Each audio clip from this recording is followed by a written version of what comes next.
Hello, everybody, and welcome to the second episode of this series where I'm gonna try to rewatch and analyze as much as I possibly can the RWBY series. Last time we started with the red and white trailers, and this time we are gonna go watch the black and yellow trailers, completing the series of the first four trailers for the show. So let's not waste time and let's get on with it. Okay, here we have the black trailer.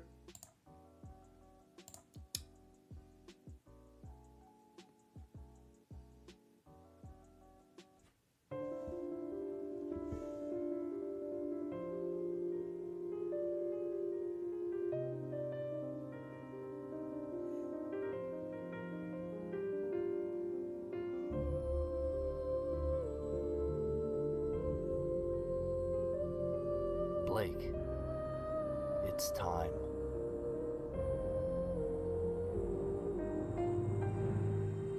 Okay.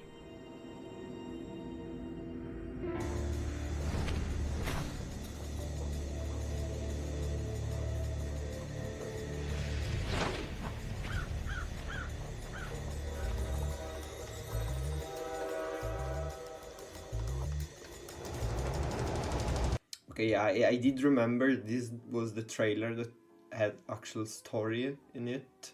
I think I only watched it once before, years ago. I don't really remember what happens.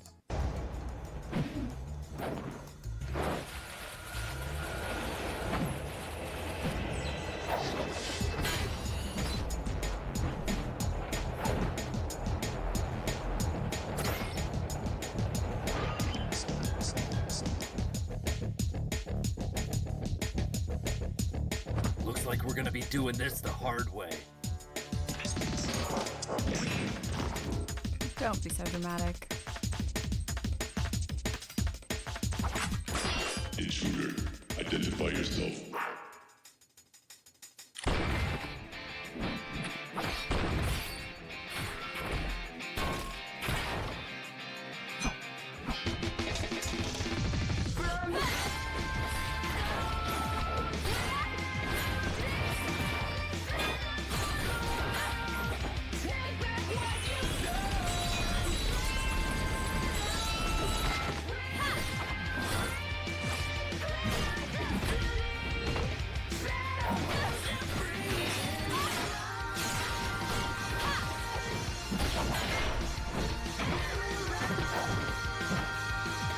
Yeah, their style of combat here really reminds me both from like Combo from a fighter video game, but also something like Genji from Overwatch in the way they reflect ammos and projectiles that are shot towards them. And they really fought in tandem, which was really nice. Of course, we will see Blake do that a lot more with the other girls later, but it was a nice choreography there. Let's see what the choreography here. Of course, they're against kinda, I believe it was Atlas robots or something. Let's do this.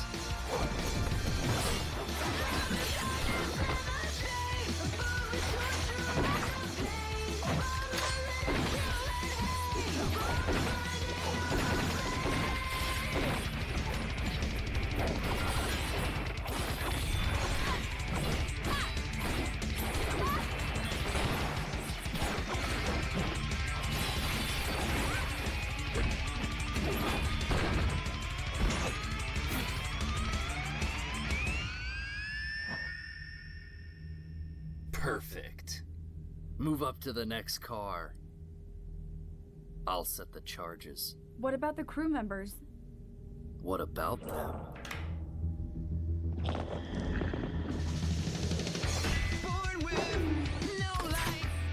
Adam!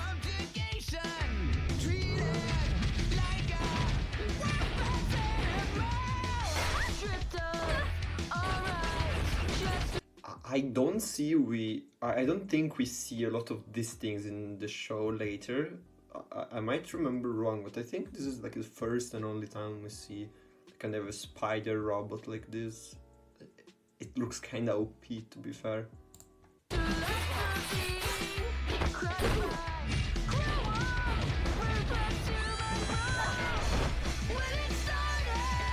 We need to get out of here.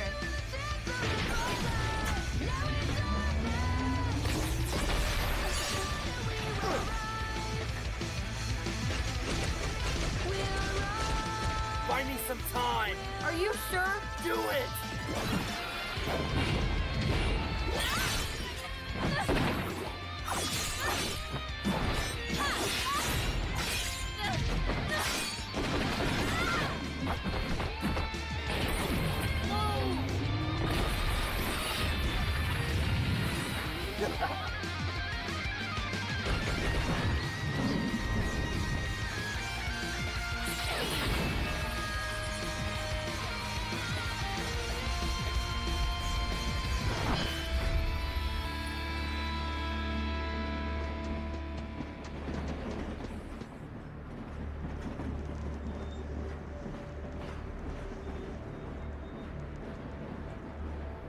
Goodbye.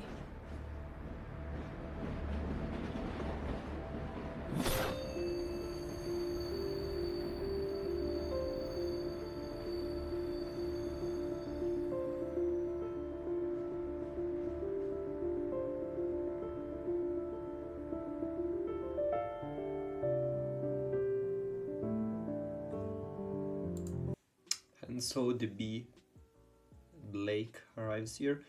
Yeah. Okay. These are very cool fight scenes. Like we saw them working in tandem here and being perfectly like compatible in how they fight. Like, I believe it's here, yeah. We see them like being super compatible. They fight together. Each one watches the other's back, and they end up, you know, killing all of the. I mean, kill. I don't think it's the word, but terminating all of the robots, which was very cool. Then we understand they have to like mine the train to blow it up, and that Blake doesn't want to kill the crew members, while the other guy, I don't remember the name. Maybe they told the name here. I mean, I'm sure we will see later with the analysis. But she doesn't want to do that. She doesn't want to be a part of, you know, mass murder. So she decides to leave him behind. I think this robot is super OP. Like this crab slash spider robot is very, very, very powerful. And that here we see something really interesting. Both. Okay, this is a very good frame. This frame is very good. Where he's lashing the robot and the moon. And as I said in the first video, like go check it out if you haven't. As I said in that video, apparently the moon is breaking more and more in the trailers. Like the RWBY, the red trailer, the moon was absolutely fine. In the white trailer, the moon was, you know, a quarter broken. This is half broken, and I expect it to be even more shattered in the yellow trailer that we're gonna watch next. And also here we saw something very interesting, because the robot, the robot goes on and strikes with a cannon. This guy like, absorbs it like a power move, and he absorbs it. Then we can see him, you know, light, like being shining red, and then I think he like condenses this power. He's still shining. He condenses this power and uses it to like one shot the robot, like here, boom. And he also destroys everything that he has near him. And I don't know if the petals are just from, probably the petals are just from the trees. And here, of course, Blake. This is a classic scene, you know, we have seen it a million times in films and movies. with two characters, and they disagree on a train chase or something, and they just cut the train, and one gets left behind, and of course she's gonna go and meet her destiny, and meet, of course, the other girls. Okay, this was a very cool trailer. I really liked it. I didn't really remember it, to be fair. And we see again her design here, which is very different from how she appears in the show. Like, they all are different, aside from Ruby, which is, I think, the most similar, but yeah. Now let's check out the Yellow trailer instead. Let's go. Okay. Scathing eyes ask that we be symmetrical, one-sided and easily processed. Yet every mishappen sparks unseen beauty, is greater than it would be judgment. I have to reason a little bit more on this phrase, because I don't know if I have understood it completely. I think this means that even Yang is beautiful. She, her behavior doesn't match her appearance, because she's, an hothead, and she's, I mean, we'll see it later probably, but she has a very strong personality, and you don't associate it in the stereotype of the beauty of Goldilocks. So I think that's what this poem is saying. But yeah, if you have another idea, please tell it now, write it now in the comments, because I really want to know your opinion on this.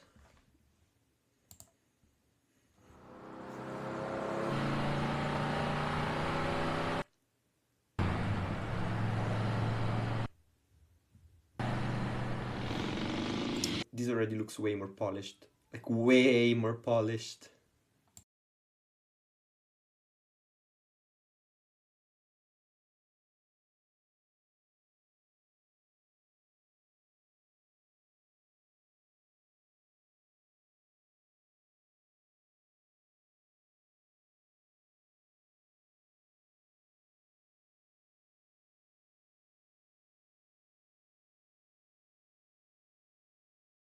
It's interesting how her hair here glows, even if it's really subtle, but you can see it glowing in a different shade than the rest of her skin or clothes.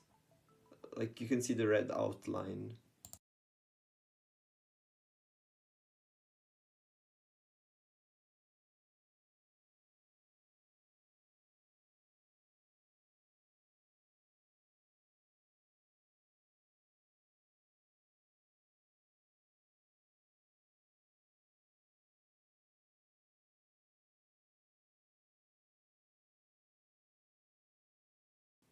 Okay, I didn't remember him being here, and this, of course, is Red Red Closes, and we've already heard it in the first trailer.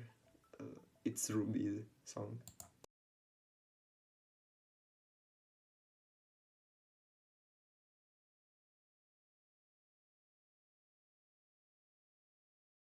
And it's remixed. Oh my god, I mean, it's a disco, so of course it would be remixed.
Oh, and this is a volume 8 trailer.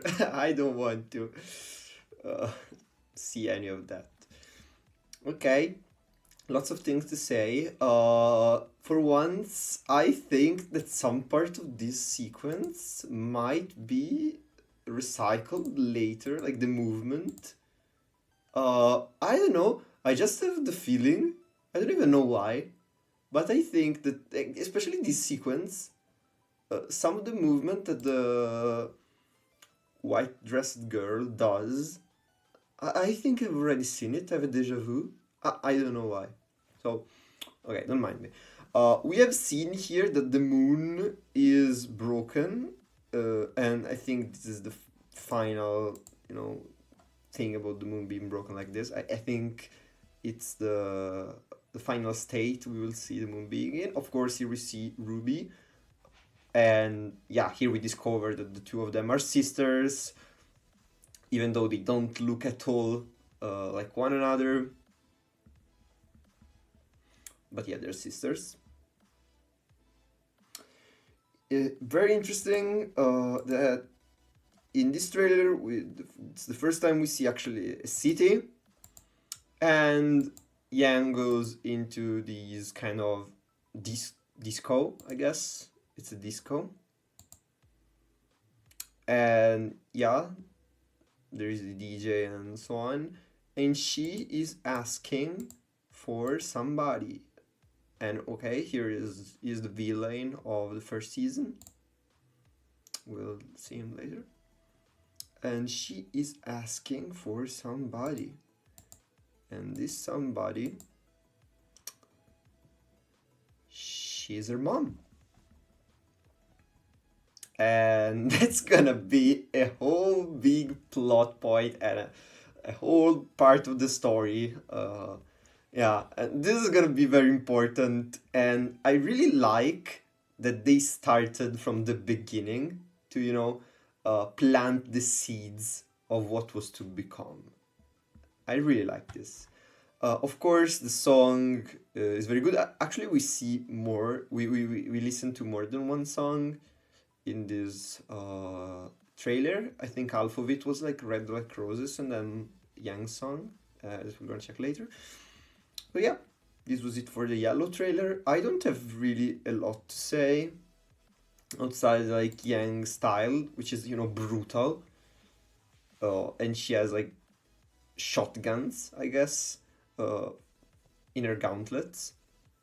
And I'm like, okay, she enters like a disco full of criminals and stuff. Shouldn't you like check her before she gets in? But then again, she's young, so she might as well have punched the guy that tries to check her.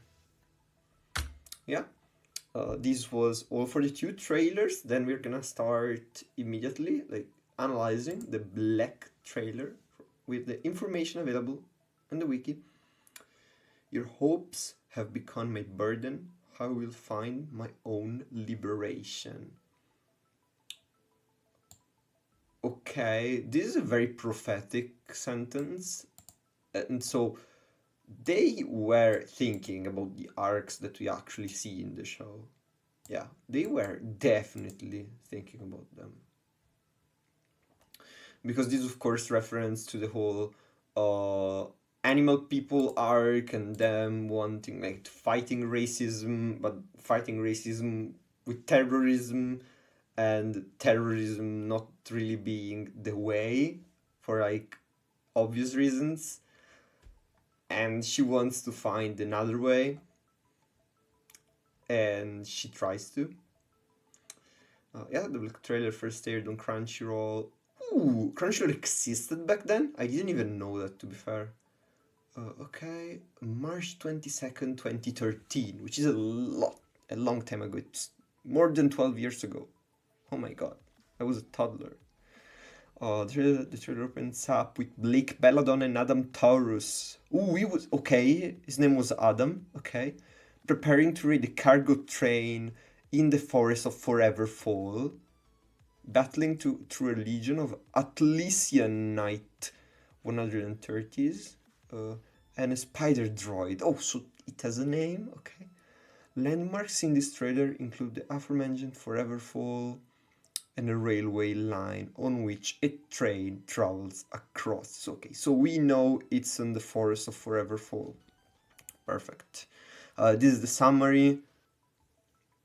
Significance in RWBY. Okay, we're gonna check all of this at a later date. Like, when I see, connections, I prefer to, watch again also the part this stuff is connected to, and we're gonna reference back to the Black trailer when we get there. Okay, I think that's gonna be the way we're gonna do this, so we are more thorough. And for anyone that might be watching these reactions before watching the show, I do not recommend it, but still I would try to spoil as little as possible potentially. I don't know, but whenever I'm gonna get into a reference to previous stuff, I'm gonna sure to cover it completely. Yep. And to analyze it fully. Okay, trivia, main story. The quote for the trailer for Shadows Black Button. Exactly what I was saying. Yeah, this prophetic line.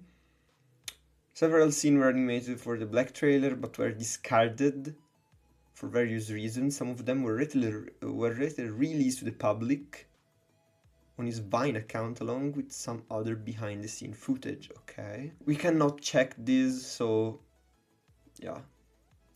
According to Monty, the Black trailer was his favorite one. I think I agree.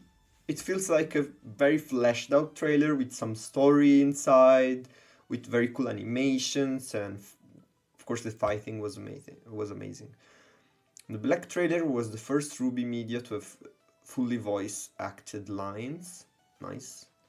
In the Volume 1 DVD, the music cuts out after Adam destroys the spider droid. Later, in RWBY's silhouette image appears. The sound of a man's laughter can be faintly heard. That's also very prophetic. That's also foreshadowing, of course, for Volume 3. Yeah, the events of Black trailer were retold in the 5th and 6th chapters of the RWBY manga, and the events of the Black trailer were retold in Red, White, Black and Yellow from RWBY Ice Kingdom. And yeah, and then we have Blake's song that I've already opened here, so we're gonna check this too. The song of the Black trailer from Shadows. 3 versions exist, one in the Black trailer, one in the Yellow trailer, and one in the RWBY Volume 1 soundtrack, okay, which is longer and has extended lyrics. Okay, I have no idea about music, like I'm not a music expert, so these kind of things, I cannot comment on those. I wouldn't know where to start. That's why I don't cover the composition part of the music. If there is anything though that I should check out in this composition, articles and parts, please be sure to tell me in the comments, so I'm gonna check them in the next videos whenever we get new songs. Okay, from Shadows we will descend upon the world, take back what you stole. From Shadows we'll reclaim our destiny, set our future free, and we'll rise with rise. Yeah, this is a reference of, the animal people. I don't remember their name in the show. I'm sure we'll know later. But yeah, they try to, fight the inequality that there is, like, between them and the humans with terrorism. And so, from the shadows, they'll set their future free and stuff. Above the darkness and the shame, above the torture and the pain, above the ridicule and hate, above the binding of our fate. Yeah, all the horrible things that they had to suffer. Born with no life, into subjugation, treated like a worthless animal, stripped of all rights, just a lesser being, crushed by cruel, ruthless human rule. Yeah, that's what they had to suffer for, I guess, centuries and stuff. So this is a description of what they suffered. When it started, we won't lose a chance to live our life. Now in darkness, taking everything we want, and we will rise, we will rise, we will rise. Yeah, this is an hymn to, you know, the way that when you're desperate and you have no other way, then you resort to terrorism. And I study history. I'm a history student at university. I'm getting my degree right now. I'm like 3 months away.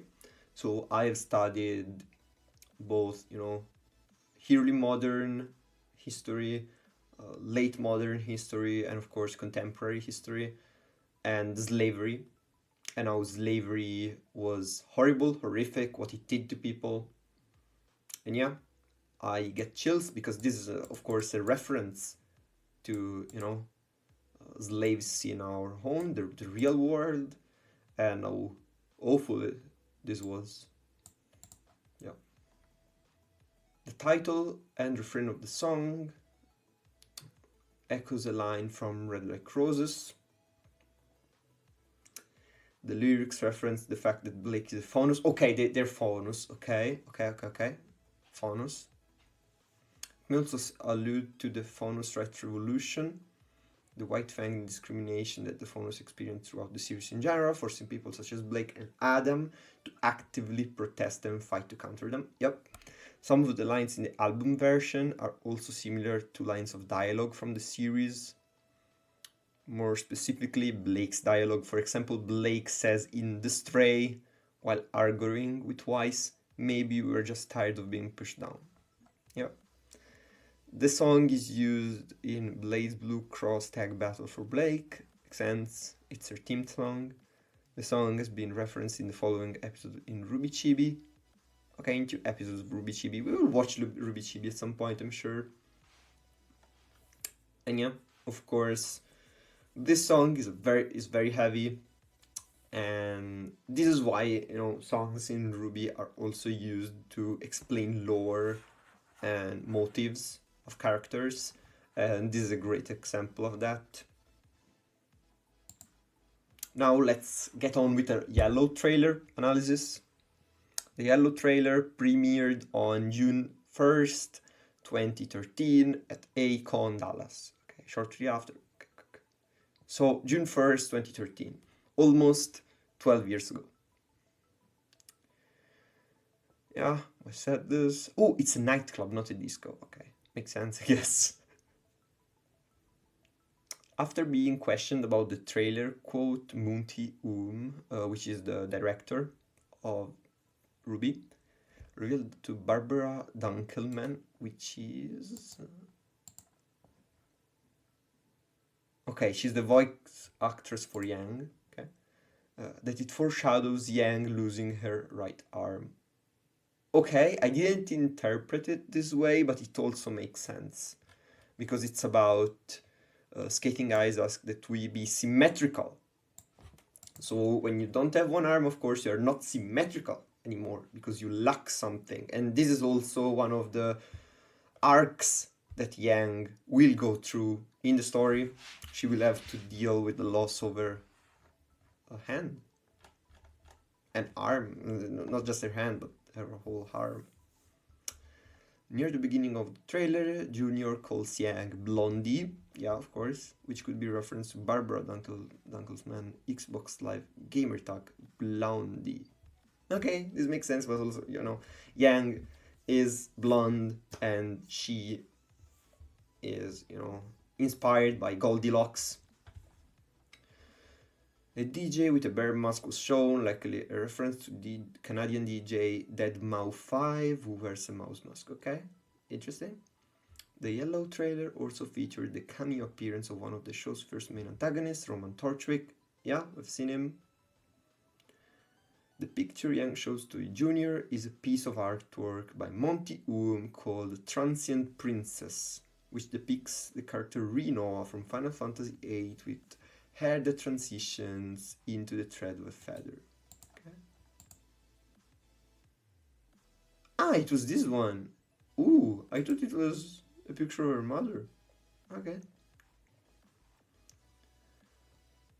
At the New York Comic Con panel, Monty confirmed that the woman in Picture would factor into the series at a later point, and then it was revealed that Yang was searching for her mother.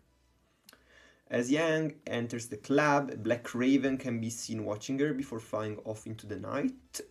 Okay. Although not confirmed in the show, a statement by Yang reporting having seen the bird before suggests this is her mother in her corvid form. Yeah, the crows. The events of the Yellow trailer are retold in 7th, 8th, and 9th chapters of the RWBY manga with additional character interaction and cameos after the fight is concluded. Okay. When Yang shows Junior a picture of Raven, she has a black scroll. However, in subsequent volumes, she has a basic white scroll. I mean, it might be like she can take her base scroll to the university and stuff. So that might also be a reason. Let's check the thing. I didn't realize that we saw a crow here early on. Where's the crow? Where's the raven? Ooh! Here? Okay, this is the raven? Yeah. Okay, they were preparing this a long time before it was revealed, or even remotely, I think, theorized by the community.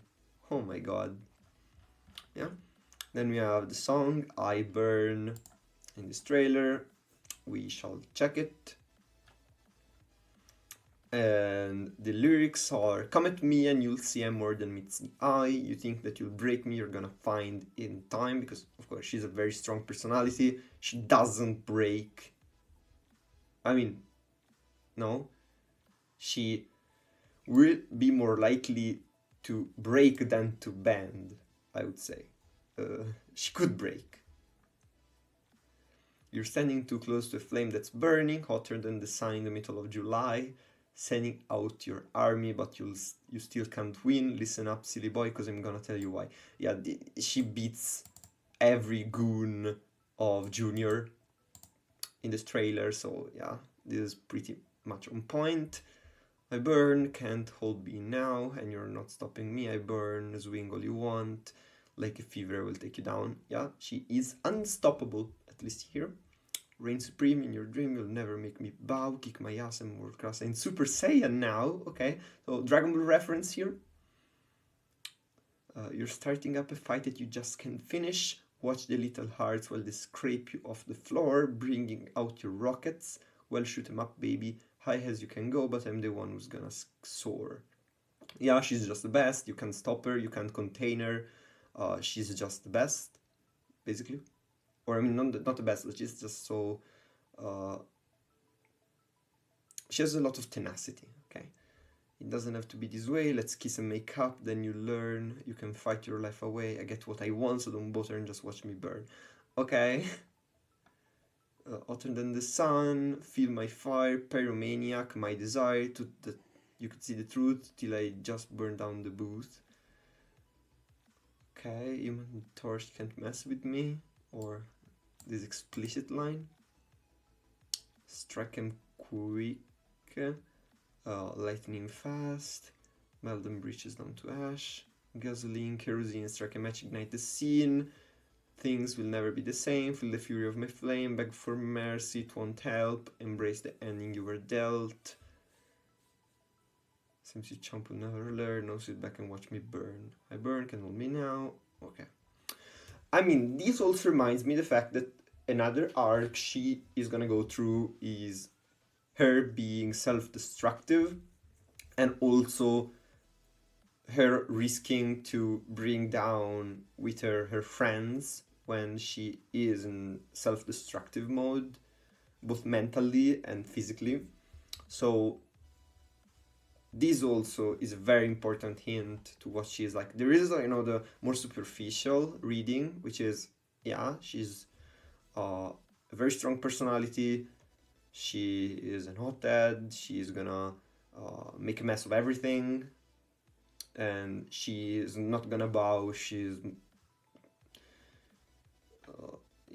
she will never bow to a point that she could even break before she bows. And this is the second reading, like a little bit more deep, that since she is gonna prefer breaking than bowing, that's gonna destroy her and potentially put in danger her friends too.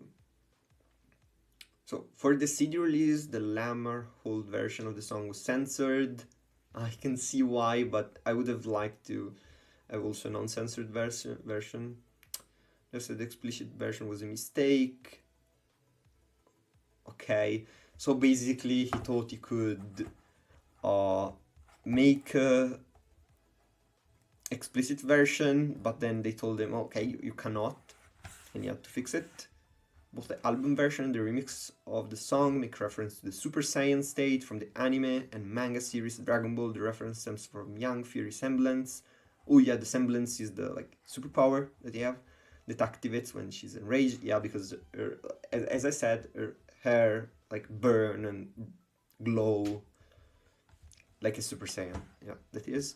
The album version also features reference to the Human Torch from the Marvel comic books universe, as well as Johnny Blaze, the alter ego of the Ghost Rider. So all characters that has in common the fact that they can burn and they are made or can produce flames. An instrumental version of I Burn is used as background in RWBY Volume 2 Production Diary 4. We are gonna also check those probably. The song was used as accompanying music for the fight scene in the Death Battle episode in which Yang fought against the Final Fantasy character Tifa Lockhart. Okay, I've never watched any Death Battle. In the RWBY Chibi episode Evil Interview, the song title was used by Sinnerful as their username on a dating site. Oh no, oh no. In the horror film Bloodfest, Barbara Dunkelman's character Ashley uses this song as a ringtone. Oh, that's nice. Young's semblance is named Burn, likely reference to this song. Oh, that's interesting. That's very interesting. So guys, I think this is all for today. I think this is all for the Black and Yellow trailers. We are gonna be back in a little bit with the first episodes of the series, with season 1, volume 1, whatever you want to call it. Please make sure to like and subscribe. Tell me if there's anything you want to watch more, like if you have any links to more commentary or more behind the scenes, even regarding the trailers and stuff. And leave please any feedback about the video, what you did like, what you didn't like, and stuff like that, because it's very important to me, since this is only my second video ever and I really need help. And more than help, like feedback. So yeah, for today it's all, and be safe, and we're gonna see each other to the next video.